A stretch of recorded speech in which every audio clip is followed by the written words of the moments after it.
सही है। Surface chemistry, अब देखो केमिस्ट्री में अगर देखो तो कुछ टॉपिक्स हैं जिनका इंडस्ट्रियल इंपॉर्टेंस है और सरफेस केमिस्ट्री उनमें से एक टॉपिक है। जैसे इंडस्ट्रियल इंपॉर्टेंस की बात करें कि जिसका प्रैक्टिकली यूज़ करते हैं हम, तो जैसे थर्मोडायनेमिक्स वगैरह हो गया तो हम उसको सीधे डायरेक्टली यूज़ नहीं करते, इक्विलिब्रियम की चीज़ें डायरेक्टली यूज़ नहीं की जाती हैं, बट काइनेटिक्स या मेटलर्जी ये दोनों जो हैं वो डायरेक्टली इंडस्ट्रीज में इसी वे में यूज़ किए जाते हैं। तो उसी सीक्वेंस में नेक्स्ट चैप्टर है सरफेस केमिस्ट्री। अब देखो सरफेस केमिस्ट्री में हम मेनली सरफेस फिनोमेना की बात करेंगे, मतलब ऐसे फिनोमेना जो केवल सरफेस पे होते हैं। और इसमें हम देखेंगे हम बहुत सारी चीज़ों को, जैसे बहुत सारी इंडस्ट्रियल चीज़ें होती हैं उन सबको, बहुत सारी नेचुरल चीज़ें हैं उन सबको हम यहाँ इस चैप्टर में देखेंगे और उनके फिनोमेना का रीज़न जानने की कोशिश करेंगे। हाइड्रोजनेशन है या फिर बहुत सारे नेचुरल फिनोमेनाज हैं, उन सब के पीछे क्या रीज़न है, क्यों ऐसा होता है, उनको जानने की कोशिश करेंगे। चलिए, तो सरफेस केमिस्ट्री में ऐसा बोल सकते हैं कि ये यहाँ पर हम केवल सरफेस पे होने वाले फिनोमेना की बात करेंगे। तो ऐसा फिनोमेना जो सरफेस पे हो रहा है उसको हम इस चैप्टर में देखेंगे और उसको कहते हैं कि ये सरफेस केमिस्ट्री है। तो सरफेस केमिस्ट्री में हम केवल और केवल सरफेस पे होने वाले फिनोमेना की बात करेंगे, ठीक है। अब सरफेस पे फिनोमेना हो रहा है, इसका मतलब कि ये बाउंड्री पे हो रहा है। बाइक, मानो ये पूरा का पूरा अंदर में बाइक है, ये कोई पार्टिकल है, तो इसके सरफेस पे जो चीज़ें आ रही हैं, अंदर में नहीं सरफेस पे, यानी बाइक और आउटर रीजन जो है उसके जो इंटरफेस पे जो चीज़ें हो रही है हम उसको इस चैप्टर में डील करेंगे। और इसीलिए इसको कहते हैं कि ये सरफेस की केमिस्ट्री यानी सरफेस केमिस्ट्री है। सरफेस केमिस्ट्री में मेनली हम तीन पार्ट देखेंगे। पहला है एडजॉर्प्शन, गैसेस का एडजॉर्प्शन। दूसरा है कोलॉइडल सॉल्यूशन या कोलॉइडल सॉल्व, और तीसरा है कैटलिस्ट वाला सेक्शन। तो हम ये मेनली 3 पार्ट में देखेंगे, adsorption, colloidal solves and catalyst. चलिए, सबसे पहले हम एडजॉर्प्शन की बात करते हैं। एडजॉर्प्शन क्या है? तो द एक्युमुलेशन, देखो कई बार क्या होता है कि सरफेस के ऊपर कोई सॉलिड है या कोई और स्पीसीज है, तो उसके सरफेस के ऊपर बहुत सारे मॉलिक्यूल्स इकट्ठा हो जाते हैं और इसी फिनोमेना को कहते हैं हम एडजॉर्प्शन। इसको जनरल वे में कह सकते हो कि ये एडजॉर्प्शन है। और अगर साइंटिफिक टेक्निकली थोड़ा डिफाइन करें तो एडजॉर्प्शन में सरफेस पे मॉलिक्यूल्स की कॉन्सेंट्रेशन काफ़ी ज़्यादा हो जाती है, सरफेस पे मॉलिक्यूल्स की कॉन्सेंट्रेशन ज़्यादा हो जाती है और बल्क में उनकी कॉन्सेंट्रेशन ज़ीरो हो जाती है, बल्क में कॉन्सेंट्रेशन नहीं होती। जैसे अगर आप क्या करें कि इंक ले लो और इंक में चॉक डिप करो। अगर आप इंक में चॉक डिप करेंगे तो देखेंगे कि जो इंक के मॉलिक्यूल्स हैं वो चॉक के सरफेस पे इकट्ठा हो जाते हैं, वो चॉक के सरफेस पर स्टिक कर जाते हैं, पर वो चॉक के अंदर में नहीं जाते। तो हम इस फिनोमेना को कहते हैं कि ये एडजॉर्प्शन है। तो adsorption is the accumulation of molecular species at the surface rather than in the bulk of A solid और लिक्विड। तो एडजॉर्प्शन में सरफेस के ऊपर मॉलिक्यूल्स को एड्जॉर्ब करना, मॉलिक्यूल्स का कॉन्सेंट्रेशन इंक्रीज होता है। मॉलिक्यूल मतलब ऐसा नहीं कि हम जो ये अंदर में मॉलिक्यूल उसकी बात कर रहे हैं, किसी दूसरे सब्सटेंस के मॉलिक्यूल्स को अपने सरफेस पे अट्रैक्ट करना, सरफेस पे इकट्ठा करना, सरफेस पे रिटेन करने का जो फिनोमेना है, इसको कहते हैं कि वो एडजॉर्प्शन है। अब यहाँ स्पेलिंग मिस्टेक नहीं है, ये एडजॉर्प्शन ही है। दूसरा फिनोमेना है जिसको हम कहते हैं कि वो एब्जॉर्प्शन है, एब्जॉर्ब होना। एब्जॉर्प्शन का मतलब यह है कि ऐसा फिनोमेना जिसमें मॉलिक्यूल सरफेस पे तो इकट्ठा हो और साथ ही साथ में उस लिक्विड या सॉलिड के अंदर में भी चला जाए, तो हम उसको कहते हैं कि वो एक एब्जॉर्प्शन का फिनोमेना है। तो ऐसा फिनोमेना जिसमें मॉलिक्यूल सरफेस के अलावा बल्क में भी जाए, तो हम उस फिनोमेना को कहते हैं कि वो एब्जॉर्प्शन है। और एब्जॉर्प्शन में सरफेस को क्रॉस करके मॉलिक्यूल्स अंदर चले जाते हैं।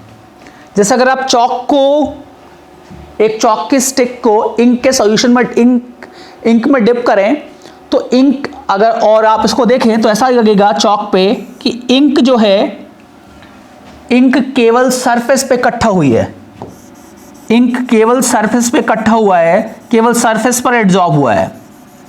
बट वाटर के जो मॉलिक्यूल्स हैं वो सरफेस पे भी हैं, वो सरफेस के बल्क में भी हैं, तो वो सरफेस पे भी हैं और अंदर भी घुस गए हैं।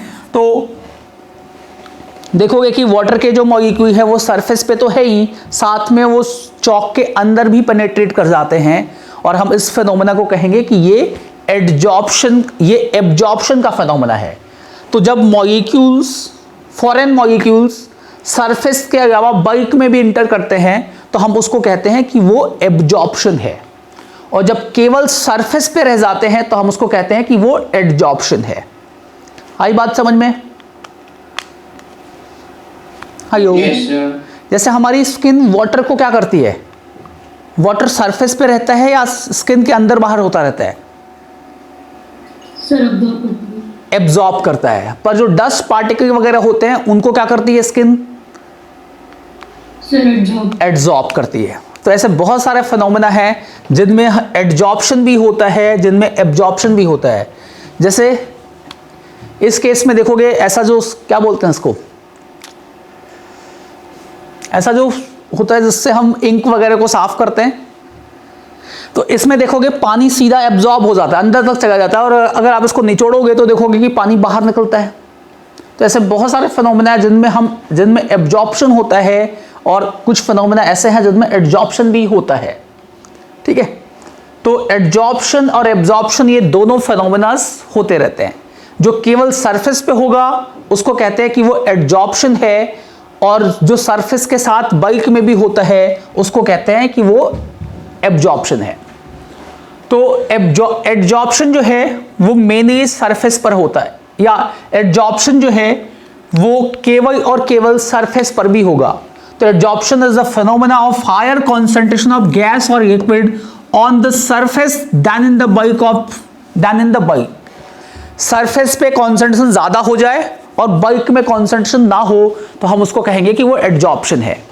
और एब्जॉर्प्शन में सरफेस के साथ बल्क में भी जो मॉलिक्यूल्स हैं वो मॉलिक्यूल्स डिस्ट्रीब्यूट हो जाते हैं। इनमें देखोगे कि बल्क में और सरफेस पे दोनों में कॉन्सेंट्रेशन सेम होती है।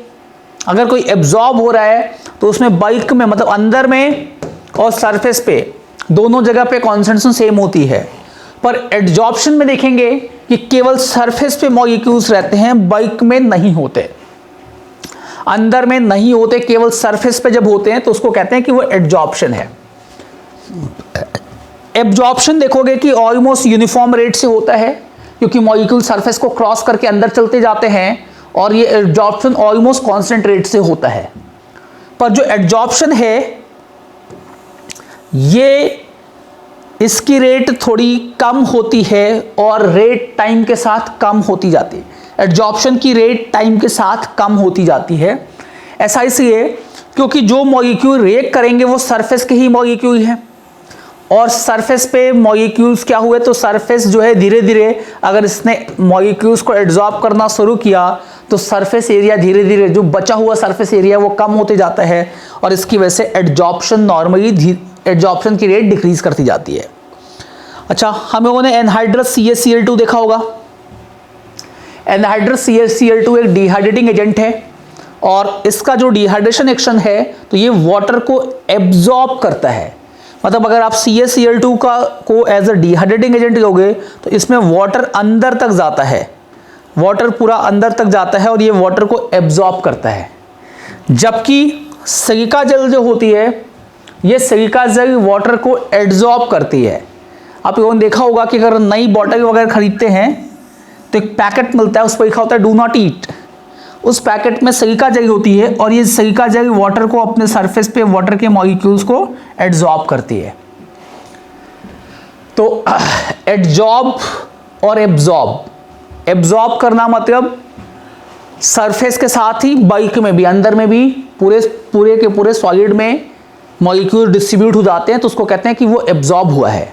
और केवल सरफेस पर जब है तो उसको कहते हैं कि वो एड्जॉर्ब हुआ है। अब देखो इसमें एड्जॉर्ब में दो चीजें आएंगी, एक तो एड्जॉर्बेंट और दूसरा एड्जॉर्बेंट।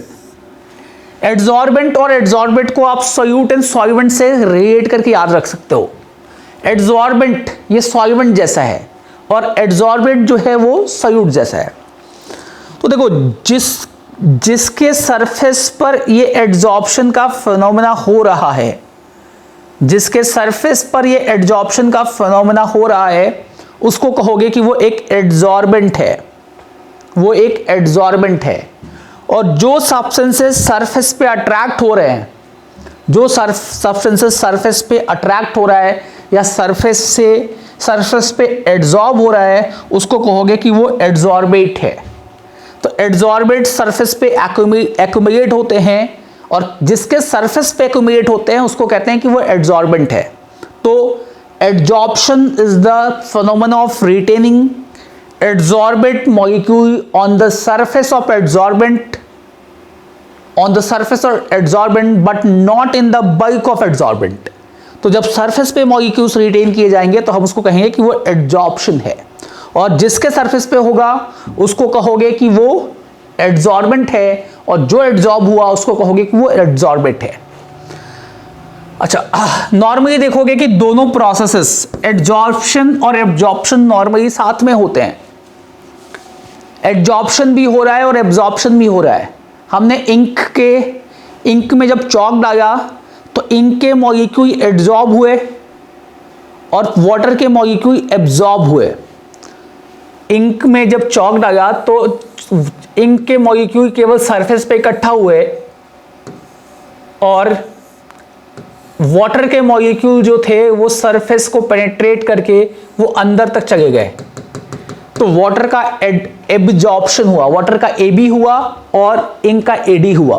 तो एब्जॉर्प्शन और एड्जॉर्प्शन साइमल्टेनियसली होते हैं कई बार, तो हम इसको पूरे दोनों को साथ में कहते हैं कि वो सॉर्प्शन है, उसको कह देते हो सॉर्प्शन।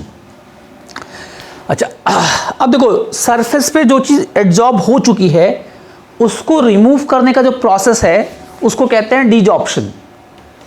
सरफेस पे जो एड्जॉर्ब हो चुका है उसको रिमूव करने का जो फिनोमेना है उस फिनोमेना को कहते हैं हम डीजॉर्प्शन। जैसे ये मॉलिक्यूल आया, सरफेस पे एड्जॉर्ब हुआ और फिर हमने इसको सरफेस से रिमूव कर दिया, तो जो सरफेस पे एक्यूमुलेट होने की टेंडेंसी है उसको कहा जाता है कि वो एड्जॉर्प्शन है, और सरफेस से रिमूव होने की जो टेंडेंसी है उसको कहते हैं डीजॉर्प्शन। जैसे हम बहुत सारे कलर्ड कपड़े जब खरीदते हैं, जैसे नॉर्मली बेडशीट्स वगैरह जो होती हैं जिनकी डाइंग की गई होती है, तो बेडशीट या ऐसे जो कपड़े जिनको डाई किया गया होता है, या गर्ल्स जो वो स्टॉल वगैरह यूज़ करते हैं वो अक्सर डाइड मतलब उनको डाई किया जाता है। तो डाई जब करते हैं तो जो कपड़े का फैब्रिक है उस फैब्रिक पे डाई के मॉलिक्यूल एड्जॉर्ब हो जाते हैं, और जब हम लाते हैं, जब हम उसको फर्स्ट टाइम वॉश करते हैं तो वॉश करने में देखा होगा कि वो कपड़े काफ़ी ज़्यादा कलर छोड़ देते हैं। ये ऑब्जर्व किया है कभी? Yes sir. तो कपड़ों के ऊपर वो एड्जॉर्ब हुए और आपने जब दोबारा उनको वॉश किया तो उनका डीजॉर्प्शन हो गया। तो adsorption is the retaining of molecules on the surface, और डीजॉर्प्शन क्या है कि सरफेस से मॉलिक्यूल का जो रिमूवल है उसी को कह दोगे कि वो डीजॉर्प्शन है। अब देखो एड्जॉर्प्शन होता क्यों है, एड्जॉर्प्शन क्यों होता है, तो आप इसको सिंपल टेक्निक से समझिए। मान लो ये एक मेटल प्लेट है, ठीक है, एक मेटल प्लेट है और मैं इसको बीचों बीच से काट दूं, दो पार्ट में कर दूं। अब मैं दो पार्ट में करूंगा तो ये दोनों पार्ट जो होंगे, एक पार्ट इधर किया एक पार्ट इधर किया, तो पहले ये दोनों पार्ट आपस में कंबाइंड थे। अभी जब मैंने इसको दो पार्ट में डिवाइड कर दिया, दो पार्ट में कन्वर्ट कर दिया, तो पहले जब दोनों पार्ट आपस में कंबाइंड थे मतलब दोनों में कुछ ना कुछ आपस में बॉन्ड बना हुआ था, हाँ है ना? अरे समझ, हाँ, इन दोनों पार्ट्स में आपस में कुछ ना कुछ बॉन्ड बना था और हमने इन दोनों पार्ट को सेपरेट कर दिया। अब दोनों पार्ट को सेपरेट किया तो दोनों के सरफेस पे कुछ फ्री वैकेंसीज होंगी, हाँ है ना? Yes sir. और जब हमने इनको काटा तो इनकी एनर्जी हमने बढ़ा दी या कम कर दी? हमने जब काटा तो इनमें एनर्जी, हमने इसको एनर्जी दी और एनर्जी दे दी तो इनकी सरफेस एनर्जी बढ़ गई। और देखोगे कि मान लो ये जो बॉन्ड, ये मैं बॉन्ड दिखा रहा हूँ कि ये दोनों के बीच में एक बॉन्ड था, अब ये बॉन्ड टूट गया, दोनों सरफेसेस के बीच में बॉन्ड था, ये बॉन्ड टूट गया तो दोनों सरफेस की कुछ ना कुछ वैकेंसीज फ्री हो जाएंगी, हाँ है ना? दोनों की सरफेस एनर्जी बढ़ जाएगी। तो अब ये लोग क्या कर सकते हैं, तो अगर कोई मॉलिक्यूल इनके कांटेक्ट में आया, दूसरा फॉरेन मॉलिक्यूल इनके कांटेक्ट में आया तो उसको अपने सरफेस पे अट्रैक्ट कर सकते हैं, सरफेस पे रिटेन कर सकते हैं, और इसी की वजह से एडजॉर्प्शन का फिनोमेना होता है। तो देखोगे कि जो सरफेस का मॉलिक्यूल है और जो बल्क का मॉलिक्यूल है, बल्क में कोई मॉलिक्यूल है अगर मानो ये ऐसा था, तो जब इन्हीं का जो सरफेस, ये दोनों आपस में ज्वाइंट थे, तो जो ये वाला जो बाद में सरफेस बनने वाला है वो पहले बल्क था, तो उसके चारों तरफ से, उसके हर तरफ से जो फोर्सेस है वो फोर्सेस बैलेंस स्टेट में थे। पर जब हमने इसको काट दिया तो अब इनके फोर्सेस अनबैलेंस हो गए, इनमें डाउन नीचे की तरफ से फोर्स लग रहा है पर इधर कोई मॉलिक्यूल नहीं है, इसमें भी नीचे की तरफ से फोर्स लग रहा है पर ऊपर में कोई मॉलिक्यूल नहीं है। तो ऊपर में अगर कोई फॉरेन मॉलिक्यूल कांटेक्ट में आएगा तो ये उसको अट्रैक्ट करेंगे, उसके साथ ज्वाइन करेंगे, उसके साथ कंबाइन कर सकते हैं। और यही जो फिनोमेना है, इसी फिनोमेना को कहते हैं कि ये एडजॉर्प्शन का फिनोमेना है। तो एडजॉर्प्शन का फिनोमेना होता है इसलिए हो जाता है क्योंकि सरफेस पे जो मॉलिक्यूल्स होते हैं उनकी फ्री वैलेंसी होती है और सरफेस के जो मॉलिक्यूल्स हैं उन पे फोर्सेस वाइज देखोगे तो उनमें रेसिडुअल फोर्सेस होते हैं, अनबैलेंस रेसिडुअल फोर्सेस होते हैं, और उसकी वजह से ये फॉरेन मटेरियल्स को, फॉरेन मॉलिक्यूल्स को अपने सरफेस पे अट्रैक्ट करते हैं और एड्जॉर्ब करते हैं। अब देखो, जैसे यहाँ पर अगर कोई मॉलिक्यूल है तो इस पे इन्वर्ट पुल लगेगा, कोई अगर बल्क में है तो बल्क में कोई भी इन्वर्ट पुल नहीं लगेगा। अगर कोई मॉलिक्यूल बल्क में है तो बल्क में कोई इन्वर्ट पुल नहीं लगेगा, और अगर कोई मॉलिक्यूल यहाँ सरफेस पर है तो सरफेस पे देखोगे कि सरफेस पे एक इन्वर्ट पुल लगेगा, और अगर सरफेस पे एक इन्वर्ट पुल लगेगा तो अगर कोई दूसरा मॉलिक्यूल इस सरफेस पे कांटेक्ट में आ गया तो ये सरफेस उन मॉलिक्यूल्स पे भी इन्वर्ट पुल लगाएगा और उनको सरफेस पे अट्रैक्ट करेगा, सरफेस पे रिटेन करेगा, और इसी फिनोमेना को कहते हैं कि ये एडजॉर्प्शन है। अब देखो, एडजॉर्प्शन का जो प्रोसेस है, ये प्रोसेस की ज़रा थर्मोडायनेमिक्स की बात करें।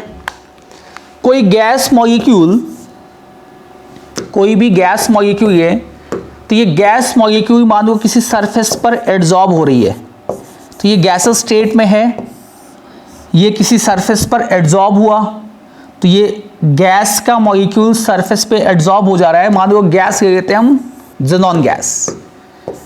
तो अब ये ज़ेनॉन गैस किसी के सरफेस पे एड्जॉर्ब हो गया, मतलब ये गैसेस स्टेट से सॉलिड स्टेट में आ गया, और हर प्रोसेस में इक्विलिब्रियम स्टैब्लिश होता है। यहाँ ज़ेनॉन सॉलिड का मतलब है कि हमने सॉलिडिफिकेशन नहीं किया, ये ज़ेनॉन जो है ये एड्जॉर्ब हो गया, ये ज़ेनॉन जो है वो एड्जॉर्ब हो गया, ये सरफेस के ऊपर एड्जॉर्ब हो गया। अब ये बताओ मुझे, ये एड्जॉर्प्शन का प्रोसेस एक्सोथर्मिक है या एंडोथर्मिक है? एक्सोथर्मिक है, हीट रिलीज होनी चाहिए। Yes sir. मॉलिक्यूल्स में अट्रैक्शन स्टैब्लिश हो रहा है, एंड अगर मॉलिक्यूल्स में अट्रैक्शन स्टैब्लिश होगा तो हीट रिलीज होनी चाहिए, ठीक है। यहाँ पर हम कह सकते हैं कि हीट रिलीज होगी।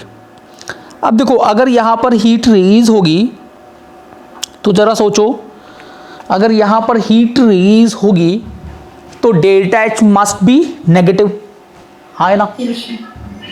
एंट्रोपी के बारे में क्या आइडिया है? डिक्रीज। हाँ, एंट्रोपी तो डिक्रीज करेगी क्योंकि गैस यहाँ पर एड्जॉर्ब हो रहा है, रैंडम मोशन कम हो रही है, तो इसका डेल्टा एच नेगेटिव है, डेल्टा एस नेगेटिव है। और जैनब माइक ऑफ कर दो।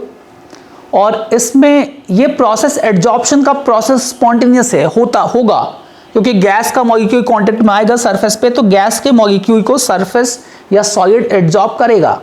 तो एडजॉर्प्शन के प्रोसेस का डेल्टा जी क्या कहोगे? Negative. नेगेटिव।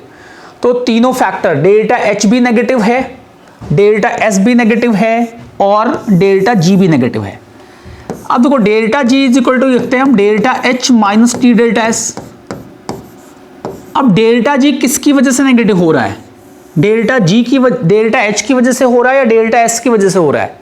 Enthalpy. एंथैल्पी की वजह से हो रहा है। तो हम कहेंगे कि ये रिएक्शन, ये प्रोसेस जो है वो एनर्जेटिकली कंट्रोल्ड है। वो एनर्जी जो रिलीज हो रही है उस रिलीज एनर्जी की वजह से हो रहा है।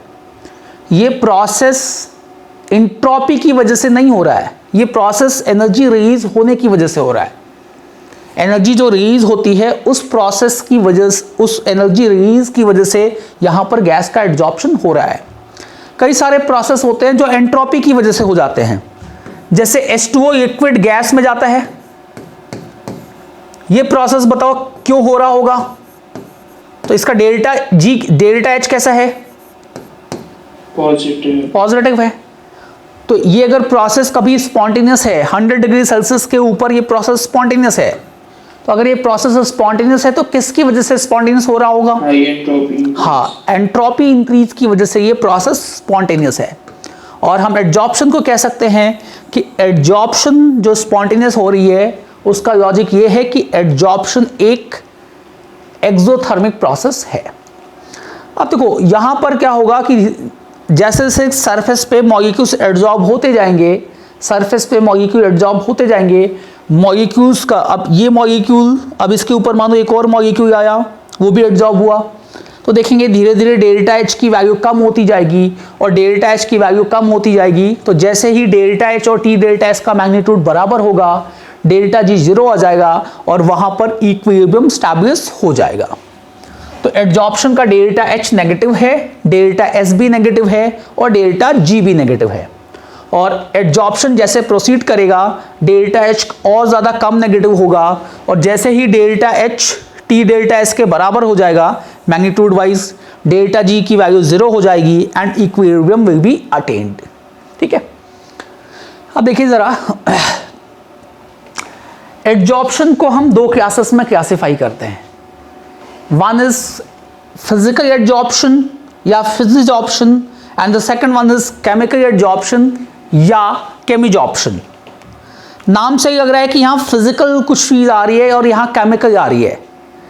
तो जब एड्जॉर्प्शन के लिए रिस्पॉन्सिबल फोर्स एक फिजिकल फोर्स ऑफ अट्रैक्शन हो, एड्जॉर्प्शन के लिए रिस्पॉन्सिबल फोर्स एक फिजिकल फोर्स ऑफ अट्रैक्शन हो, जैसे वंडर वाल इंटरैक्शन हो या मॉलिक्यूल्स के बीच में नॉर्मल इंटरैक्शन है, तो फिजिकल इंटरैक्शन है तो हम उसको कहेंगे कि वो फिजिजॉर्प्शन का केस है। और जब भी कभी मॉलिक्यूल्स के बीच में जो इंटरैक्शन है वो एक केमिकल इंटरैक्शन है, वो एक केमिकल फोर्स है, वो एक केमिकल इंटरैक्शन है, तो हम इस फिनोमेना को कहेंगे कि ये केमिजॉर्प्शन है या केमिकल एड्जॉर्प्शन है। तो जब भी कभी मॉलिक्यूल्स के बीच में फिजिकल फोर्सेस की वजह से एड्जॉर्प्शन हुआ है तो हम उसको कहेंगे कि वो फिजिकल एड्जॉर्प्शन है, और जब केमिकल फोर्सेस से एड्जॉर्प्शन होगा तो उसको कहोगे कि ये केमी एड्जॉर्प्शन है। तो देखो फिजिकल एड्जॉर्प्शन में मॉलिक्यूल्स के बीच में कोई केमिकल बॉन्ड नहीं बनता, कोई केमिकल बॉन्ड नहीं है, इन दोनों के बीच में ये फिजिकल फोर्सेस ऑफ अट्रैक्शन है। तो अट्रैक्शन जो है वो फिजिकल फोर्सेस से होता है तो हम उसको कहते हैं कि वो फिजिकल एड्जॉर्प्शन है। और जब अट्रैक्शन केमिकल फोर्सेस से हो तो हम उसको कहते हैं कि वो केमिकल एड्जॉर्प्शन है। केमिकल एड्जॉर्प्शन में एड्जॉर्ब सब्सटेंस और एड्जॉर्बेट और एड्जॉर्बेंट के बीच में केमिकल बॉन्ड बन जाता है, यहाँ केमिकल बॉन्ड बन जाता है और यहाँ इनके बीच में केवल फिजिकल इंटरैक्शन होता है। अब मुझे ये बताओ कि फिजिकल एड्जॉर्प्शन और केमिकल एड्जॉर्प्शन में कौन सा ज्यादा तेज होता होगा?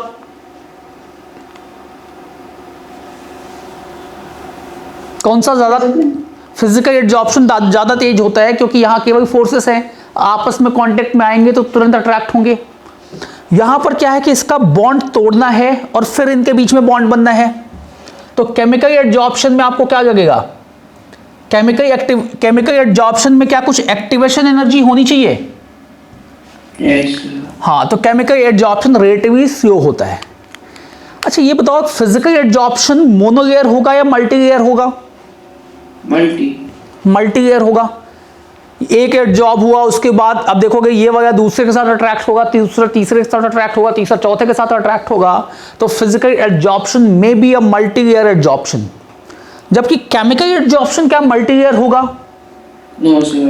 नहीं, chemical adsorption should be the monolayer adsorption. जैसे कि एक ने बॉन्ड बनाया सरफेस के साथ, दूसरे ने उसके साथ बना लिया। नहीं, जैसे मान लो आप हाइड्रोजनेशन की बात करते हो तो प्लैटिनम के सरफेस पे हाइड्रोजन केमिकली एडजॉर्ब होता है ना। Yes sir. अब अगर हाइड्रोजन ने सरफेस के साथ बॉन्ड बनाया तो अब ये हाइड्रोजन दूसरे के साथ बॉन्ड नहीं बना पाएगा, है ना। तुम जो बात कह रहे हो वो एक बहुत ही पेक्यूलियर केस है कि अगर ऐसा हो सकता है तो कभी कभार इक्के दुक्के के केस में हो भी सकता है, बट सामान्यतः सोचो कि अगर वो इसकी वैलेंसी, ये बॉन्ड टूटा, इसने इसके साथ बॉन्ड बनाया तो ये नेक्स्ट के साथ बॉन्ड तो नहीं बनाएगा। नॉर्मली हर एक एलिमेंट में कैटिनेट करने की टेंडेंसी तो नहीं होती। आई बात समझ में? ठीक है, तो केमिकल एडजॉर्प्शन मोनोलेयर होता है जबकि फिजिकल एडजॉर्प्शन मल्टीलेयर है। अगर हम एंथैल्पी की बात करें कि किस में ज़्यादा एनर्जी रिलीज होगी, केमिकल में ज़्यादा एनर्जी रिलीज होगी। अब एक टर्म होता है सेलेक्टिविटी। आप ऑर्गेनिक केमिस्ट्री में भी रिएक्शंस में पढ़ा होगा कि कुछ रिएक्शंस रेजियो सेलेक्टिव होती हैं, पढ़ा है? Yes, sir. हाँ, सेलेक्टिविटी। अब ये बताओ कि इनमें से कौन सा ज़्यादा सेलेक्टिव होगा? सेलेक्टिव का, हाँ, सेलेक्टिव का मतलब है कि अपने सरफेस पे एड्जॉर्ब करने में कौन ज़्यादा सेलेक्टिव होगा? Absorption. केमिकल एडजॉर्प्शन जो है ये प्रोसेस ज़्यादा सेलेक्टिव होगा, है ना। आई बात समझ में? केमिकल एडजॉर्प्शन का जो प्रोसेस है ये ज़्यादा सेलेक्टिव होगा। ये क्या होगा? ये ज़्यादा सेलेक्टिव होगा। इसमें कौन सी गैस एडजॉर्ब होगी तो इसमें डिपेंड करेगा गैस के नेचर पे और इनका क्या केमिकल बॉन्ड बन सकता है। पर क्या फिजिकल एडजॉर्प्शन सेलेक्टिव होगा? क्या ये फिजिकल फोर्सेस है, वंडर वॉल फोर्सेस है, तो ये सब में होता है। सब में होता तो ये सारी गैसेस को एडजॉर्ब करिएगा। एक्सटेंट डिफरेंट हो सकता है बट देखोगे कि फिजिकल एडजॉर्प्शन ऑलमोस्ट सब में हो जाएगा।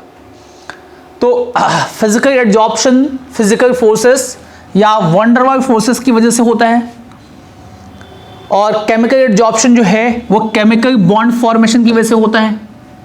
Physical adsorption is not selective. Wonder wall forces जिनमें है उन सबका हो जाएगा, बट यहाँ पर केमिकल एडजॉर्प्शन में केमिकल बॉन्ड बनना है तो it must be selective. Physical adsorption reversible nature का है, मतलब आपको रिवर्सिबिलिटी दिखेगी। केमिकल एडजॉर्प्शन भी रिवर्सिबल नेचर का है, बट देखोगे कि इनमें एक एडजॉर्ब होने की टेंडेंसी ज़्यादा होगी और डीजॉर्ब होने की टेंडेंसी कम होगी। दैट्स वाई हम इसको कह देते हैं कि ये ऑलमोस्ट इरिवर्सिबल जैसा बिहेवियर दिखाएगा।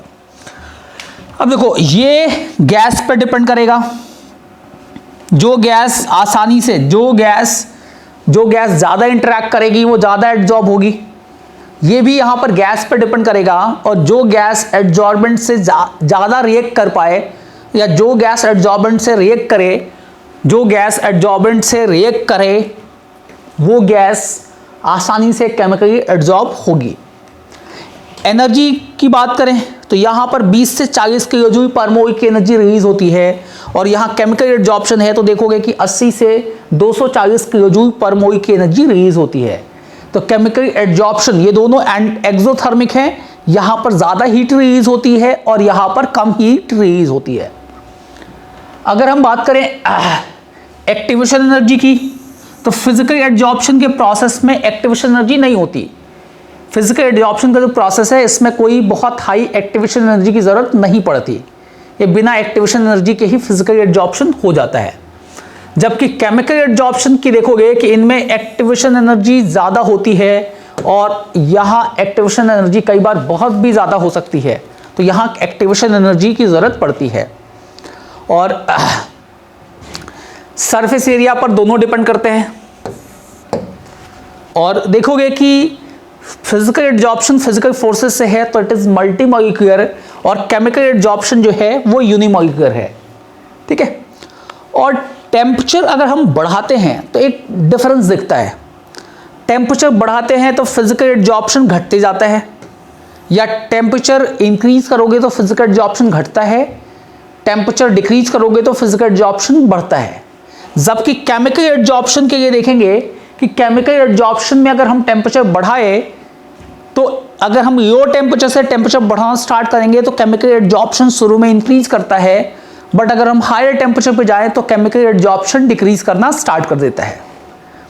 तो अगर आप कांस्टेंट प्रेशर पे देखोगे तो केमिकल एब्जॉर्प्शन और फिजिकल एब्जॉर्प्शन दोनों के ग्राफ आपको दिखेंगे कि फिजिकल एब्जॉर्प्शन जो है वो टेम्परेचर के साथ कॉन्स्टेंटली डिक्रीज करता है, जबकि केमिकल एब्जॉर्प्शन जो है ये टेम्परेचर के साथ इंक्रीज करता है। और वैसा डिक्रीज और इंक्रीज क्यों? तो देखो फिजिकल एंट्रोपी और एक्टिवेशन एनर्जी। हाँ, फिजिकल एब्जॉर्प्शन में देखोगे कि अगर हमने गैस मॉलिक्यूल्स की एनर्जी बढ़ा दी, गैस मॉलिक्यूल्स की एनर्जी अगर हमने टेम्परेचर बढ़ाया तो गैस मॉलिक्यूल्स की काइनेटिक एनर्जी बढ़ जाती है, और गैस मॉलिक्यूल्स की काइनेटिक एनर्जी अगर बढ़ जाती है, गैस मॉलिक्यूल्स की काइनेटिक एनर्जी बढ़ जाती है तो देखोगे कि ये मॉलिक्यूल्स यहाँ सरफेस से निकलना स्टार्ट कर देते हैं।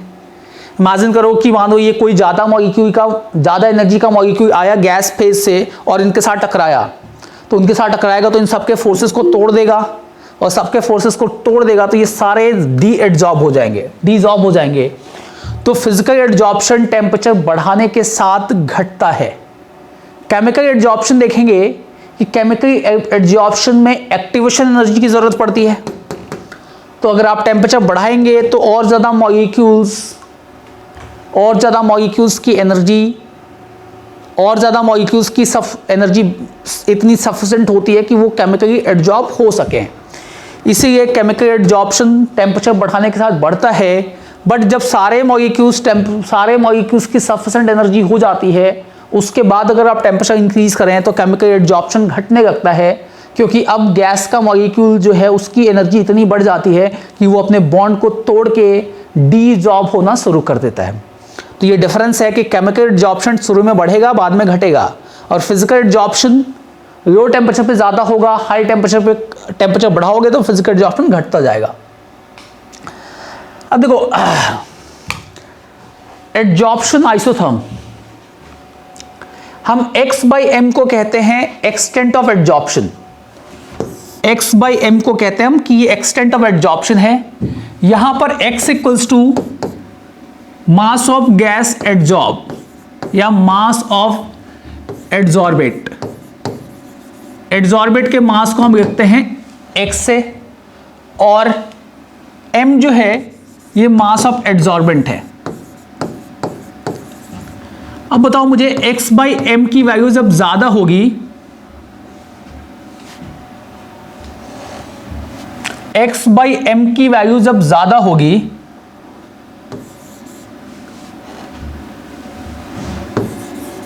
x/m की वैल्यू ज्यादा होगी, इसका मतलब हो गया कि सेम मास ऑफ एड्सॉर्बेंट ज्यादा एड्सॉर्बेंट को एड्सॉर्ब कर रहा है।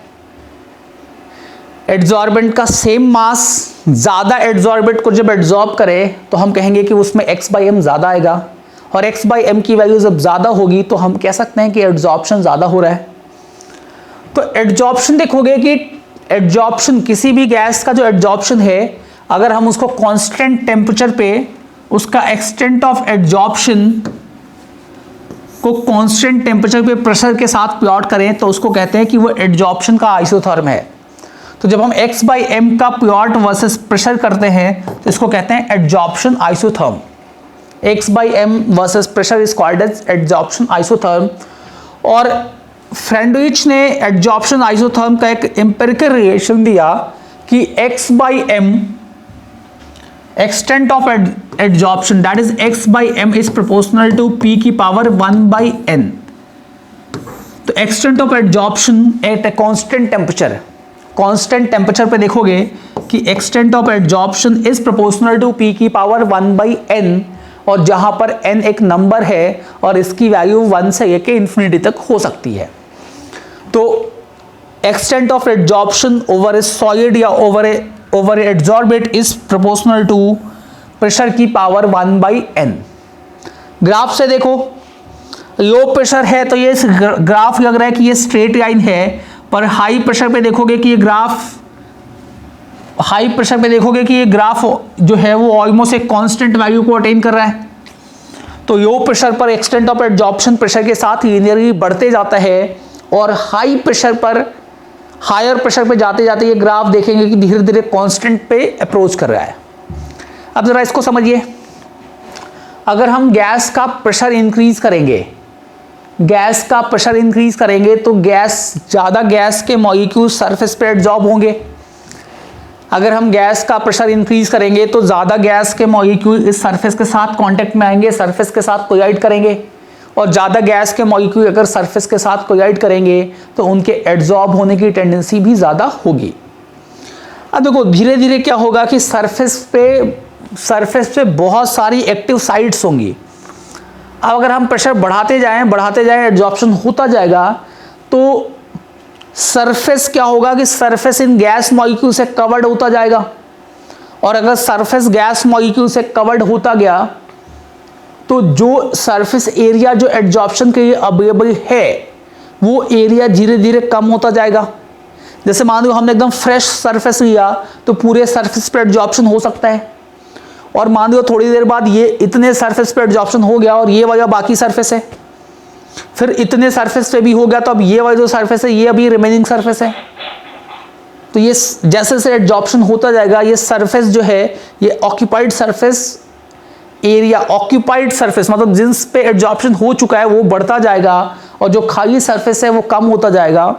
तो अगर आप प्रेशर बढ़ाओगे तो प्रेशर बढ़ाने से एब्जॉर्प्शन बढ़ता है, तो एब्जॉर्प्शन बढ़ता गया, बट जो जिस सरफेस पे फर्दर एब्जॉर्प्शन हो सकता है उस सरफेस का एरिया कम होते जाता है। इसी वजह से जैसे जैसे प्रेशर बढ़ाते जाओगे धीरे धीरे जब पूरा सरफेस एब्जॉर्ब हो जाएगा उसके बाद अगर प्रेशर बढ़ाओगे तो प्रेशर बढ़ाने का एब्जॉर्प्शन पर कोई असर नहीं पड़ेगा, और ये ग्राफ धीरे धीरे यहां पर पैरेलल होता जाएगा। ये ग्राफ इंक्रीज किया और फिर धीरे धीरे प्रेशर एक्सिस के पैरेलल हो जाएगा। जिस प्रेशर के बाद फर्दर एब्जॉर्प्शन का एक्सटेंट नहीं बढ़ता है उस प्रेशर को कहते हैं हम सैचुरेशन प्रेशर। तो एक बार सैचुरेशन प्रेशर अचीव हो गया, इसके बाद आप प्रेशर बढ़ाएंगे तो फर्दर गैस का एब्जॉर्प्शन नहीं होगा। ठीक है, आई बात समझ में? हेलो। Yes, sir. तो देखो x बाई एम, क्या कह रहे हो? सर हाँ गुड आफ्टरनून सर, हरिओम बोल रहा हूँ। अच्छा हाँ हरिओम बोलो। सर एक्चुअली दो बच्चों ने सर नेम से क्लास में एंट्री नहीं की है, उनका सर रियल नेम नहीं है, वो बच्चों से पूछना चाह रहा था कौन है ये। गीतांजलि शुक्ला, सर अनुष्का शुक्ला। अनुष्का शुक्ला। बेटा अपने नेम से क्लास में एंट्री करिएगा आगे से। यस और ये just Aryan, just Aryan,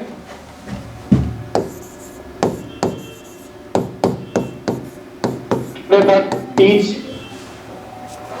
teach के नाम से किसने एंट्री किया है? देवांश। हाँ देवांश बेटा, आपको तो पता चाहिए ना क्लास में एंट्री करनी है अपने नेम से, तो क्लास में नेम से एंट्री करना चाहिए था आपको। ठीक है सर। तो देखो x by M is equal to K P की power 1 by N.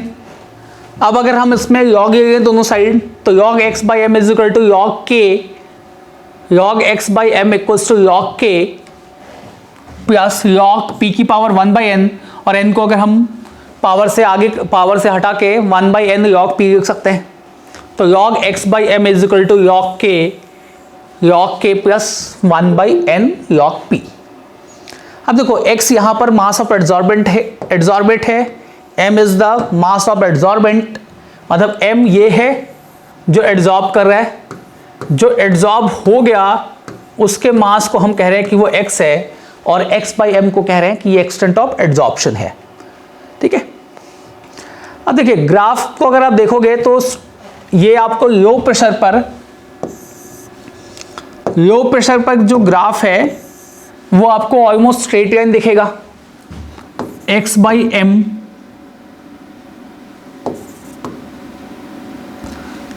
x by M is K P की पावर 1 बाई एन। तो लो प्रेशर पे जो ग्राफ देखा था वो ग्राफ एकदम लीनियरली इंक्रीज कर रहा है, तो x बाई एम को बोल सकते हैं वो p के डायरेक्टली प्रोपोर्शनल है, और यहाँ n की वैल्यू लगभग 1 पुट कर सकते हैं। और अगर हम हाई प्रेशर पे देखें, बहुत ज़्यादा हाई प्रेशर पे चले जाएं, तो हाई प्रेशर सैचुरेशन प्रेशर से ज़्यादा पे चले जाएं, हाई प्रेशर का मतलब है सैचुरेशन प्रेशर से हायर प्रेशर पे चले जाएं, तो सैचुरेशन प्रेशर के बराबर या उससे हायर प्रेशर पे जब जाओगे तो देखोगे कि ग्राफ प्रेशर एक्सिस के पैरेलल हो जा रहा है, यानी x बाई एम की वैल्यू कांस्टेंट हो जा रही है। So n tending to infinity, n मतलब पावर जो है उसको इन्फिनिटी पुट कर देंगे। उसके बीच में देखें तो 1 बाई एन की वैल्यू 0 से 1 के 1 के बीच में होगी, या n की जो वैल्यू है वो 1 से लेके इन्फिनिटी के बीच में होगी। तो बहुत लो प्रेशर पे n की वैल्यू 1 है, बहुत हाई प्रेशर पे n टेंडिंग टू इन्फिनिटी है, और उसके बीच में n की वैल्यू 1 से लेके इन्फिनिटी के बीच में होती है। तो x by M is proportional to K P की पावर 1 बाई एन। अब अगर हम फिजिकल एडजॉर्प्शन को ही देखें, फ्रेंडलिच एडजॉर्प्शन जो है वो मेनली फिजिकल एडजॉर्प्शन के लिए वैलिड है, और अगर हम फिजिकल एडजॉर्प्शन को देखें डिफरेंट टेम्परेचर पर, तो ऐसा देखोगे कि प्रेशर बढ़ाने के साथ फिजिकल एडजॉर्प्शन बढ़ता है, बट टेम्परेचर बढ़ाने के साथ फिजिकल एडजॉर्प्शन घटते जाता है। जैसे 195 केल्विन पर जो सैचुरेशन जब आया तो जो जितना सब्सटेंस एडजॉर्ब था, सैचुरेशन की सिचुएशन में सैचुरेशन पर जो x बाई एम था 195 पे 244 पे और कम हो जा रहा है, और 273 पे और कम हो जा रहा है। तो एक्सटेंट ऑफ एडजॉर्प्शन देखेंगे कि टेम्परेचर के साथ कम होते जाता है। तो अगर हम फ्रेंडलिच आइसोथर्म को डिफरेंट टेम्परेचर पे प्लॉट करें, तो जैसे जैसे टेम्परेचर बढ़ता जाएगा सैचुरेशन प्रेशर पे जो एक्सटेंट ऑफ एडजॉर्प्शन है वो एडजॉर्प्शन कम होता जाएगा। ठीक है, चलिए अब देखो सॉल्यूशंस के में भी एडजॉर्प्शन होता है, बहुत सारे सॉल्यूशंस के केस में भी एडजॉर्प्शन का फिनोमेना होता है।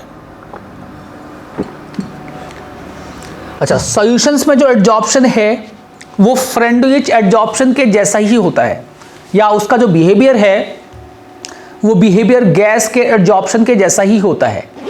सॉल्यूशन फेज में जो एडजॉर्प्शन है वहां पर भी बोल सकते हो कि एडजॉर्प्शन टेम्परेचर के साथ डिक्रीज करता है, और extent of adsorption surface area of adsorbent के इंक्रीज होने से इंक्रीज होती है, और extent of adsorption concentration of solute पे डिपेंड करता है, या कॉन्सेंट्रेशन ऑफ एडजॉर्बेट पे डिपेंड करता है। एडजॉर्बेट की कॉन्सेंट्रेशन जितनी ज़्यादा होगी एक्सटेंट ऑफ एडजॉर्प्शन उतना ज़्यादा होगा, और एक्सटेंट ऑफ एडजॉर्प्शन जो है वो नेचर पर डिपेंड करता है। तो जैसे गैसेस के एक्सटेंट ऑफ एडजॉर्प्शन जिन पैरामीटर्स पर डिपेंड करता था, उन्हीं पैरामीटर्स पे सॉल्यूशंस में भी एडजॉर्प्शन डिपेंड करता है। तो सॉल्यूशन में जो एडजॉर्प्शन होगा उसमें एक्सटेंट ऑफ एडजॉर्प्शन टेम्परेचर के साथ डिक्रीज करता है और सरफेस एरिया के साथ इंक्रीज करता है, और अगर एक्सटेंट ऑफ एडजॉर्प्शन की बात करें तो कॉन्सेंट्रेशन बढ़ाने से एक्सटेंट ऑफ एडजॉर्प्शन बढ़ता है, और ये nature of solute and solvent पे भी डिपेंड करता है। यहाँ पे ग्राफ अगर देखें, यहाँ पर अगर हम x बाई एम की बात करें तो x by M is proportional to c की पावर 1 बाई n, जहाँ पर c कॉन्सेंट्रेशन है, और x by M is k c की पावर 1 बाई n, जहाँ पे n की वैल्यू ग्रेटर देन और इक्वल टू 1 होना चाहिए, और log x by M is equal to log k plus 1 by n log c। तो एकदम सेम ग्राफ, सेम सब कुछ, इक्वेशन भी सिमिलर आ रही है। c की जगह हम सीधा वहाँ पे p लिखते थे, यहाँ पर c लिखते हैं। अब देखिए सॉल्यूशंस के केस में हम लिक्विड्स के केस में हम दो तीन टाइप के सब्सटेंसेस की बात करते हैं। एक हमने टर्म सुना है ट्रू सॉल्यूशन, जो रियल का सॉल्यूशन हो, जो सच्चा सॉल्यूशन हो, ट्रू सॉल्यूशन, या जिसको हम सॉल्यूशन कह सकें। दूसरा है कोलाइडल, इसको सॉल्यूशन न कह के इसको सॉय कहते हैं, कोलॉइडल सॉय। और तीसरा है सस्पेंशन, कोलॉइडल सॉल और तीसरा है सस्पेंशन। अब देखो कौन क्या होता है। जैसे पानी में अगर हम नमक को, पानी में चीनी को घोलते हैं तो जो मिक्सचर ऑब्टेन होता है उसको कहते हैं कि वो एक ट्रू सॉल्यूशन है। और जब हम पानी में मिट्टी को डालते हैं तो हम कहते हैं कि वो मिट्टी का सस्पेंशन है। और उनके बीच में एक रेंज बनती है जिसको कहते हैं कोलॉइडल सॉल्ट्स। अब ध्यान से समझो, अगर मैंने नमक और चीनी को पानी में डिज़ोल्व करके एक सॉल्यूशन बना लिया, एक मिक्सचर बना लिया, और उस मिक्सचर को मैं थोड़ी देर रख दूं, 1-2 दिन के लिए भी रख दूं, तो क्या वो चीनी अपने आप सेटल डाउन कर जाती है या चीनी सॉल्यूशन में रहती है? कैसा रहता है? सॉल्यूशन में रहता है। और क्या वो सॉल्यूशन होमोजीनियस होता है या हेट्रोजीनियस होता है? होमोजीनियस होता है। तो अब वो जो प्रॉपर्टी वाले हैं उनको कहोगे कि वो ट्रू सॉल्यूशन है। अगर बारिश हुई है और बारिश के बाद पानी मिट्टी मटमैला पानी है, मडी वाटर है, और वो मडी वाटर मान लो एक ट्रेंच में जाके इकट्ठा हो गया, तो क्या वो 1-2 दिन तक मडी रहता है या फिर थोड़ी देर के बाद जो मिट्टी मड है वो सेटल डाउन करना स्टार्ट करता है? वो सेटल होना स्टार्ट कर देता है, वो सेटल डाउन होना स्टार्ट कर देता है। तो वो भी देखोगे कि वो एक तरीके का सस्पेंशन है, और सस्पेंशन सेटल डाउन होना स्टार्ट कर देते हैं। आई बात समझ में?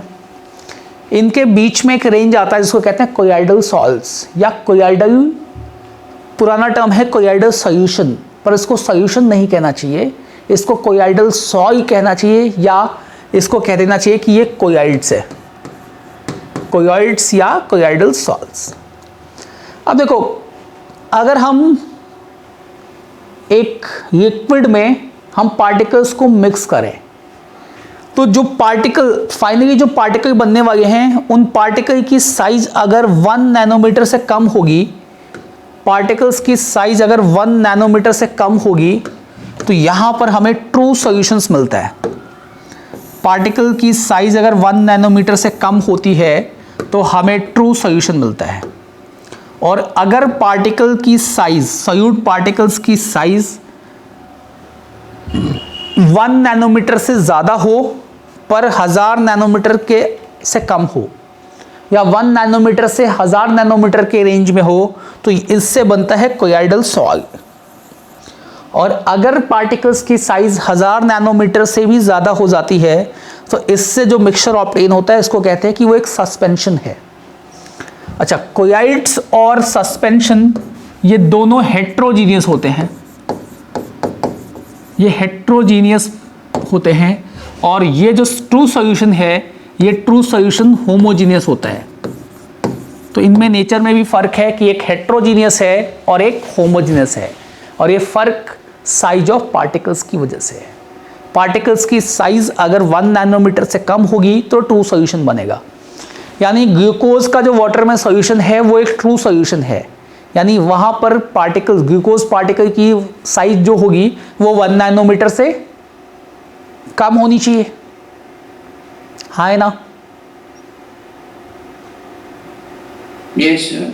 तो जो लोग भी ट्रू सॉल्यूशन बनाते हैं वहाँ पर देखोगे कि सॉल्यूट पार्टिकल्स की साइज जो है, सॉल्यूट पार्टिकल्स की साइज 1 नैनोमीटर से कम होगी। चलिए नेक्स्ट हम बात करते हैं कोलॉइड्स की। कोलॉइड्स एक तरीके के हेट्रोजीनियस मिक्सचर्स है, हेट्रोजीनियस मिक्सचर्स है, और इसमें सिंगल फेज नहीं होता, इसमें 2 फेजेस होते हैं। जबकि ट्रू सॉल्यूशन में देखोगे कि ट्रू सॉल्यूशन में सिंगल फेज होता है।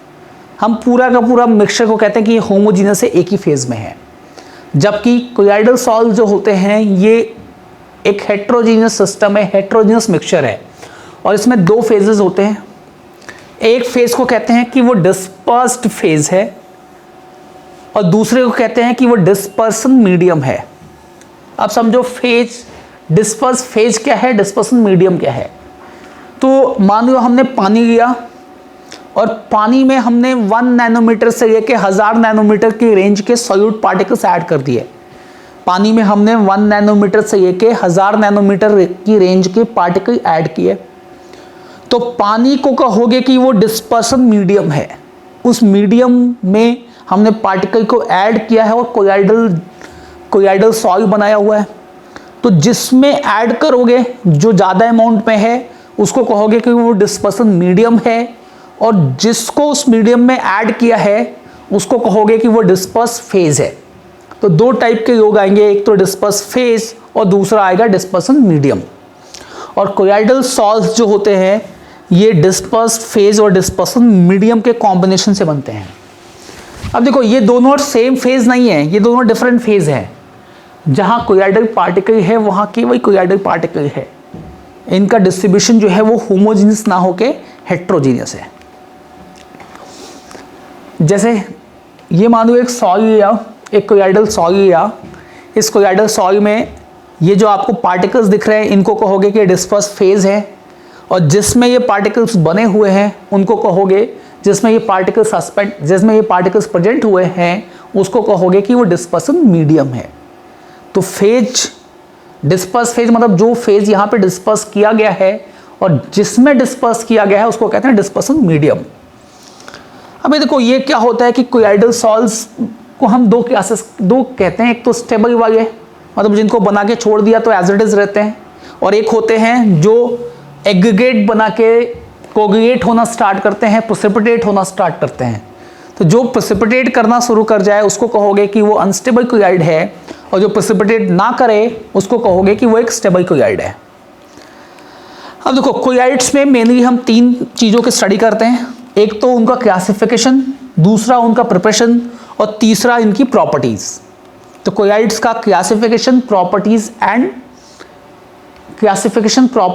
And preparation. अब देखो क्लासिफिकेशन हम इनका 3 बेसिस पे करते हैं, और ये तीनों बेसिस इंपॉर्टेंट है। पहला बेसिस है कि फिजिकल स्टेट, जो डिस्पर्स फेज और डिस्पर्सन मीडियम है उनके फिजिकल स्टेट के बेसिस पर क्लासिफाई करते हैं। दूसरा क्लासिफिकेशन इनका इंटरैक्शन के बेसिस पे होता है कि डिस्पर्स फेज और डिस्पर्सन मीडियम के बीच में कैसा इंटरैक्शन है।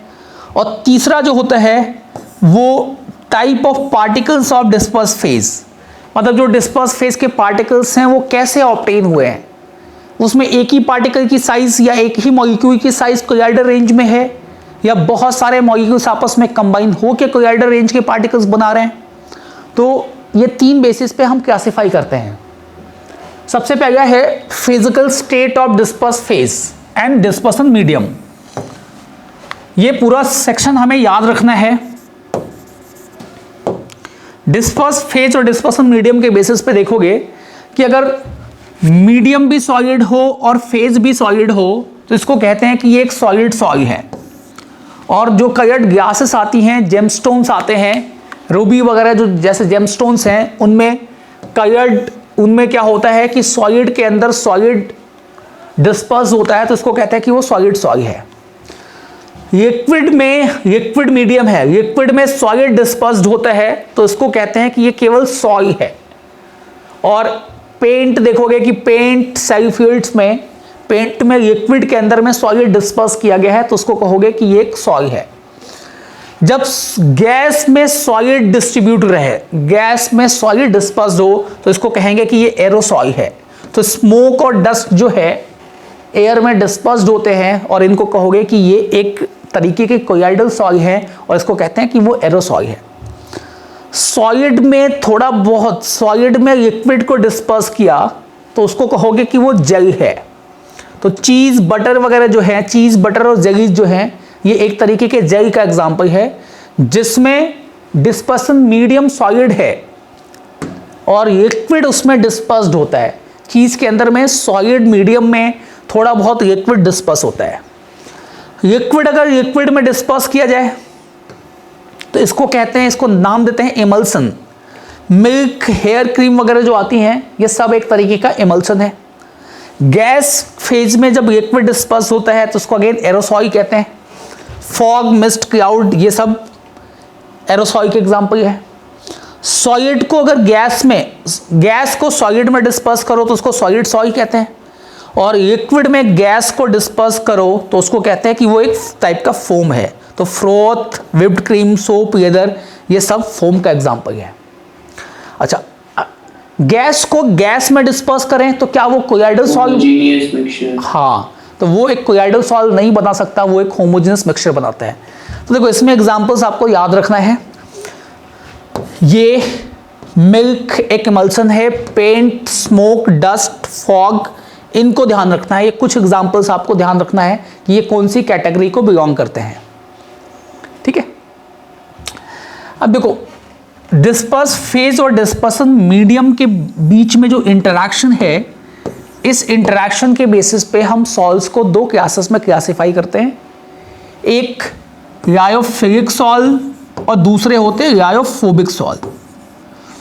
लायोफिलिक का मतलब है कि ऐसे सॉल्व जिसमें डिस्पर्स फेज और डिस्पर्सन मीडियम का आपस में लब हो, डिस्पर्स फेज और डिस्पर्सन मीडियम आपस में अट्रैक्ट होते हो, आपस में अट्रैक्ट होते हो, आपस में वो फिलिक हैं, तो वैसे सॉइल को कहोगे कि वो लायोफिलिक सॉइल या लायोफिलिक कोलाइड है।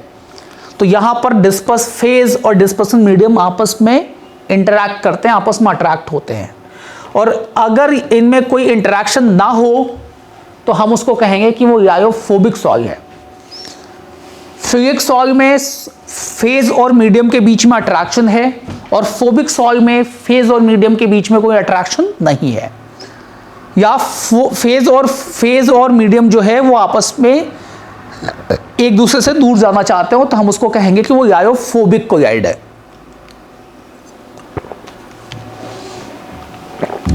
अच्छा, स्टेबिलिटी बताओ, किसकी स्टेबिलिटी ज्यादा होगी, फिलिक की या फोबिक की?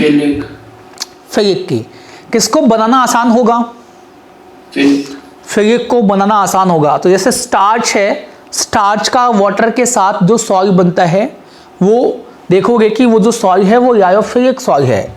तो स्टार्च को नॉर्मली आप हीट करो, वाटर को हीट करो, उसमें स्टार्च ऐड कर दो, तो स्टार्च एंड वाटर का कोलाइडल सॉइल बन जाता है नॉर्मल हीटिंग से। बट जो लायोफोबिक सॉल्व्स होते हैं, इनमें कोई इंटरेक्शन नहीं होता, तो इनको स्पेशल टेक्निक से बनाना पड़ता है। इनमें स्पेशल टेक्निक से बनाना पड़ता है, इनमें कुछ स्पेशल रिएक्शंस करानी पड़ती है, स्पेशल सिचुएशन देनी पड़ती है, तब इन सॉल्व्स का प्रिपरेशन होता है। जैसे अगर आपको AgI का सॉल्व बनाना है, तो AgI का सॉल्व बनाने का एक तरीका है कि AgNO3 को लो और AgNO3 में को एक्सेस ऑफ Ki में ऐड करो।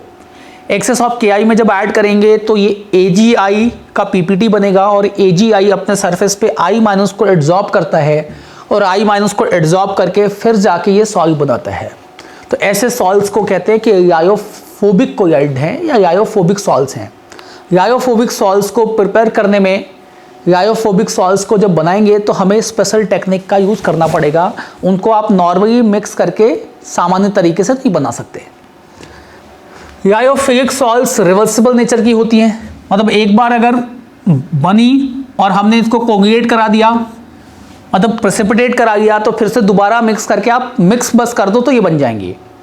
लायोफोबिक सॉल्व्स जो हैं, इनमें अगर प्रेसिपिटेशन हो गया तो आप दोबारा मिक्स करके, नॉर्मल मिक्स करके तो उनको बना ही नहीं सकते, तो इनको दोबारा आपको अगर बनाना है तो फिर से वो सारी स्पेशल टेक्निक्स यूज़ करनी पड़ती है। तो इनको कहते हैं कि ये रिवर्सिबल टाइप की है और ये इरिवर्सिबल टाइप के हैं। प्रिपरेशन के तरीके में देखोगे कि लायोफिलिक सॉल्व्स को मिला के या मिक्स करके, स्टिर करके या सेक करके आपस में या थोड़ा बहुत हीट करके आसानी से बनाया जा सकता है। और इनको बनाने के लिए कुछ स्पेसिफिक मेथड्स हैं जिसको यूज़ करना पड़ता है। लायोफिलिक सॉल्व्स काफ़ी स्टेबल होती हैं और लायोफोबिक सॉल्व्स ये काफ़ी अनस्टेबल, मतलब इनके रेस्पेक्ट में अनस्टेबल होते हैं और ये आसानी से प्रेसिपिटेट कर जाते हैं, आसानी से कोगुलेट कर जाते हैं। यहाँ देखोगे कि लायोफिलिक सॉल्व्स पे नॉर्मली थोड़ा बहुत चार्ज होता है, बट लायोफोबिक सॉल्व्स पे देखोगे कि लायोफोबिक सॉल्व्स में आपस में चार्जेस होते हैं। यहाँ चार्ज होता है और यहाँ जनरली चार्ज कम होता है। विस्कोसिटी देखोगे कि यहाँ पर दोनों में अट्रैक्शन है, फिलिक और डिस्पर्स फेज और मीडियम में अट्रैक्शन है, तो यहाँ बहुत ज़्यादा विस्कोसिटी होती है और यहाँ अट्रैक्शन नहीं है तो विस्कोसिटी कम होती है। मतलब विस्कोसिटी जो कोलिएडल सॉइल की और डिस्पर्स मीडियम की जो विस्कोसिटी है उसमें बहुत डिफरेंस नहीं होता। सरफेस टेंशन यहाँ पर मीडियम से डिस्पर्स मीडियम से कम हो जाता है, यहाँ सरफेस टेंशन पे कोई बहुत फर्क नहीं पड़ता। और अगर हम इसको इलेक्ट्रिक फील्ड में रखेंगे तो ये रायोफोबिक वाले सॉल्ट्स में चार्जेस प्रेजेंट होते हैं, electrical charges, positive negative charge present होता है और चार्जेस होने की वजह से ये इलेक्ट्रिक फील्ड में माइग्रेट करते हैं। पॉजिटिव चार्ज नेगेटिव की तरफ माइग्रेट करेगा, नेगेटिव चार्ज पॉजिटिव की तरफ माइग्रेट करेगा, तो यहाँ पर माइग्रेशन होता है और माइग्रेशन की वजह से रायोफोबिक सॉल्ट जो है ये रिलेटिवली मतलब इनका इलेक्ट्रिक फील्ड में माइग्रेशन होता है और कई बार हम इनका इलेक्ट्रिक फील्ड में माइग्रेशन करा के इनको कोगुलेट भी कराते हैं, हम आगे उसकी बात भी करेंगे। अच्छा, अगर हम इलेक्ट्रोलाइट ऐड करें तो अगर हमें कोगुलेट करना हो तो कोगुलेट करने के लिए हम इलेक्ट्रोलाइट ऐड करते हैं। जैसे आपको पता है कि जितनी भी रिवर्स सी से मिलती हैं तो वो डेल्टा बनाती हैं, है ना? Yes, sir. सी से मिलने पे ही क्यों डेल्टा बनाती हैं? पहले क्यों नहीं डेल्टा बनाती? तो रीजन यहीं पे है, सी में सॉल्ट है, सी में इलेक्ट्रोलाइट है और जब रिवर अपने साथ जो लेके जाता है स्लरी वगैरह या रिवर देखोगे कि अपने साथ वो मिट्टी वगैरह जो लेके जाता है तो जो बहुत फाइन पार्टिकल्स होते हैं वो कोलिएडल पार्टिकल्स बना लेते हैं और जैसे ही वो देखोगे सी के लार्ज अमाउंट ऑफ इलेक्ट्रोलाइट के साथ कांटेक्ट में आते हैं वहाँ पर कोगुलेशन स्टार्ट हो जाता है और कोगुलेशन होने की वजह से जो कोलिएडल पार्टिकल्स थे, जो सस्पेंडेड पार्टिकल्स थे, वो सब प्रेसिपिटेट हो जाते हैं, सब कोगुलेट हो जाते हैं। तो यहाँ रायोफिलिक सॉल्ट्स में देखोगे कि बहुत ज़्यादा अमाउंट ऑफ इलेक्ट्रोलाइट की ज़रूरत पड़ती है कोगुलेशन कराने के लिए क्योंकि ये काफ़ी स्टेबल सॉल्ट्स हैं और यहाँ कम अमाउंट में भी अगर इलेक्ट्रोलाइट ऐड किया गया तो ये तो अनस्टेबल है, ये आसानी से कोगुलेट कर जाते हैं। नेचुरल सॉल्ट्स देखोगे, ज़्यादातर नेचुरल सब्सटेंसेस के जो सॉल्ट्स बनेंगे वाटर में वो सारे रायोफिलिक हैं और जो नॉन मेटल्स वाले इनऑर्गेनिक वाले सॉल्ट्स होंगे वो सारे सॉल्ट्स वाटर में रायोफोबिक होंगे। तो मेटल के salt, sulphide salts, oxide salts, ये सारे सॉल्ट्स जो हैं ये सारे के सारे रायोफोबिक हैं और नेचुरल सॉल्ट्स जो हैं स्टार्च, गम, जेलेटिन वगैरह के सॉल्ट्स ये सारे ये सारे रायोफिलिक सॉल्ट्स हैं। अब देखो इनकी साइज के बेसिस पे डिस्पर्स फेज और डिस्पर्सन मीडियम के साइज के बेसिस पे हम 3 क्लासेस में क्लासिफाई करते हैं। First one is a multi molecular colloid. अब देखो कोलाइड डिस्पर्स फेज के जो पार्टिकल हैं इनका डायामीटर या इनका जो साइज है वो 1 नैनोमीटर से 1000 नैनोमीटर के बीच में होना चाहिए, 1 नैनोमीटर टू 1000 नैनोमीटर। अब अगर एक ही मॉलिक्यूल, एक सिंगल मॉलिक्यूल की साइज अगर 1 नैनोमीटर से लेकर 1000 नैनोमीटर के बीच में आ गई तो उसको कहोगे कि वो एक मैक्रोमॉलिक्यूलर कोलाइड है, एक कोलाइडल पार्टिकल और उसी की साइज जो है वो इतने रेंज में आ गई। तो उस कोलाइडल सॉइल को क्या कहोगे?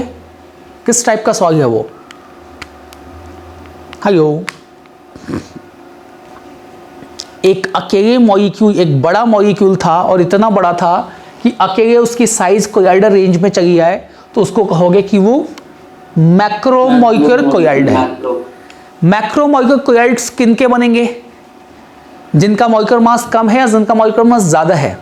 ज़्यादा है। जो पॉलीमरिक हैं या जो पॉलीमर्स के पॉलीमराइजेशन से बनते हैं या सिंगल अकेले बनते हैं? हाँ, तो देखोगे जो प्रोटीन्स वगैरह हैं वो एमिनो एसिड के पॉलीमराइजेशन से बनते हैं और ये सारे के सारे मैक्रोमॉलिक्यूलर कोलाइड्स हैं। मल्टी मॉलिक्यूलर कोलाइड, अब देखो छोटे छोटे मॉलिक्यूल जिनकी अकेले की साइज तो छोटी है, जैसे S8 में अकेले मॉलिक्यूल की साइज का इतनी बड़ी होगी तो नहीं, अकेले मॉलिक्यूल की साइज छोटी है। तो अब क्या करते हैं कि ऐसे बहुत सारे मॉलिक्यूल आपस में कोलाइड करते हैं। S8 के 10 मॉलिक्यूल आपस में कंबाइन हो गए, उन्होंने रिंग नहीं तोड़ी, S8 की रिंग के ही फॉर्म में है पर 10 एक रिंग ये है, एक रिंग ये है, एक रिंग ऐसे आपस में चिपक गए, फिजिकल फोर्सेस से चिपक गए, दूसरी इधर से चिपक गई, ऐसे चिपक के 10-15 रिंग चिपक गई तो बड़ा पार्टिकल बन गया, और उस पार्टिकल की साइज इस डायमेंशन में आ गई, तो वो जो सॉइल बनेगा उसको कहोगे कि वो एक मॉलिक्यूल से नहीं बना है, वो बहुत सारे मॉलिक्यूल्स आपस में फिजिकल फोर्सेस के थ्रू, फिजिकल फोर्सेस से जुड़ के इस रेंज के पार्टिकल्स बना रहे हैं, तो हम उस कोलॉइडल सॉइल को कहेंगे कि वो एक मल्टी मॉलिक्यूलर सॉइल है। और तीसरा टाइप बनता है, इसको कहते हैं एसोसिएटेड कोलॉइड। ये भी एक टाइप का मल्टी मॉलिक्यूलर ही है, पर यहाँ कुछ स्पेशल प्रॉपर्टी आ जाती है, ठीक है। तो ये 3 टाइप के कोलॉइडल सॉइल्स बनेंगे। मल्टी मॉलिक्यूलर में क्या होगा कि एक एटम, एक मॉलिक्यूल की साइज 1 नैनोमीटर से कम होगी, तो एक मॉलिक्यूल अकेले कोलॉइडल सॉइल में कन्वर्ट नहीं हो सकता, तो बहुत सारे मॉलिक्यूल्स आपस में फिजिकल फोर्सेस के साथ एग्रीगेट बनाते हैं, फिजिकल फोर्सेस के साथ कंबाइन होते हैं और कोलॉइडल सॉइल बनाते हैं। जैसे S8 का सॉइल, सल्फर सॉइल या गोल्ड सॉइल जो है, इनमें क्या है कि बहुत सारे गोल्ड के एटम कंबाइन हुए, और एक नहीं बहुत सारे गोल्ड के एटम, और इन्होंने कोलॉइडल रेंज का पार्टिकल बनाया है, तो इसको कहोगे कि ये एक तरीके का मल्टी मॉलिक्यूलर कोलॉइड है। नेक्स्ट कहते हैं मैक्रो मॉलिक्यूलर कोलॉइड। तो मैक्रो मॉलिक्यूलर कोलॉइड में क्या है कि एक अकेले मॉलिक्यूल की साइज इतनी बड़ी है कि वो कोलॉइडल रेंज में है, वो कोलॉइडल डायमेंशन में 1 नैनोमीटर से 1000 नैनोमीटर के बीच में है, और ऐसे जो कोलॉइड बनते हैं इनको कहते हैं कि वो मैक्रो मॉलिक्यूलर कोलॉइड्स हैं।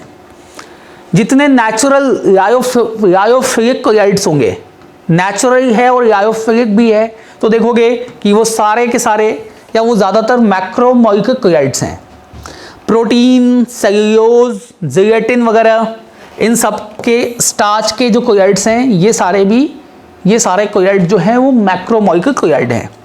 और बहुत सारे मैनमेड कोलॉइड्स भी हैं, मैनमेड कोलॉइड्स भी हैं जो मैक्रो मॉलिक्यूलर होते हैं। अब देखिए, अब बात करते हैं हम एसोसिएटेड कोलॉइड्स की। एसोसिएटेड कोलॉइड्स की खास बात होती है कि एसोसिएटेड कोलॉइड्स में एसोसिएशन से ही बनते हैं, ये भी कई सारे मॉलिक्यूल आपस में कंबाइन होकर ही कोलॉइडल रेंज के पार्टिकल्स बनाते हैं। बट इन कोलॉइड्स की खास बात यह है कि अगर आप इन कोलॉइड्स को, एसोसिएटेड कोलॉइड्स की कॉन्सेंट्रेशन आप एक पर्टिकुलर कॉन्सेंट्रेशन से कम रखो। एसोसिएटेड कोलॉइड्स देखिए कैसे बनते हैं। एसोसिएटेड कोलॉइड्स लो कॉन्सेंट्रेशन पर नॉर्मल इलेक्ट्रोलाइट जैसा बिहेवियर दिखाते हैं, नॉर्मल स्ट्रॉन्ग इलेक्ट्रोलाइट जैसा बिहेवियर दिखाते हैं।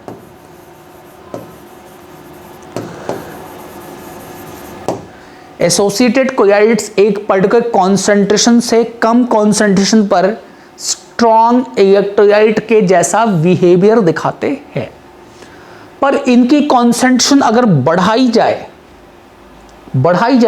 और बढ़ाते बढ़ाते एक पर्टिकुलर कॉन्सेंट्रेशन जिसको कहते हैं क्रिटिकल मिसल कॉन्सेंट्रेशन अगर अचीव की जाए, क्रिटिकल मिसल कॉन्सेंट्रेशन,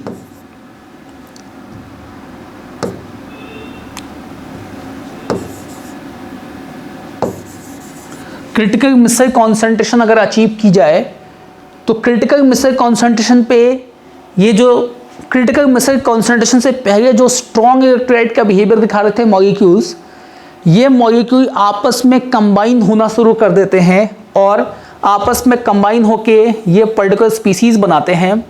इन स्पीसीज को कहते हैं हम कि ये मिसल्स हैं, और ये जो स्पीसीज हैं मिसल्स, इनका जो डायमेंशन है ये अब कोलॉइडल रेंज में है, और ये कोलॉइडल रेंज के मिसल्स बना लेते हैं। और अगर कॉन्सेंट्रेशन ज़्यादा कर दोगे तो इन मिसल्स का जो नंबर है वो नंबर और बढ़ते जाता है। तो ध्यान रखना है कि एसोसिएटेड कोलॉइड्स और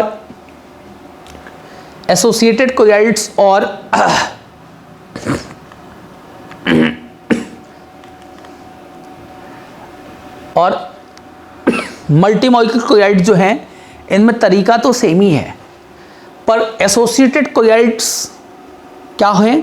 तो एसोसिएटेड कोयाइड्स लो कॉन्सेंट्रेशन पे ट्रू सॉल्यूशन के जैसा बिहेवियर दिखाते हैं।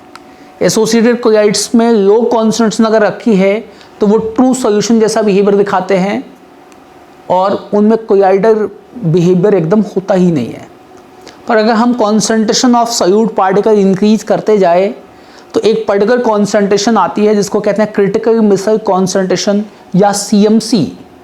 CMC कॉन्सेंट्रेशन पर आते ही वो आपस में कंबाइन होते हैं, आपस में एग्रीगेट करते हैं, आपस में एसोसिएट करते हैं, और एसोसिएट होकर कोयाइडल रेंज के पार्टिकल्स बना देते हैं, और इसी वजह से इनको कहते हैं कि ये एसोसिएटेड कोयाइड्स है।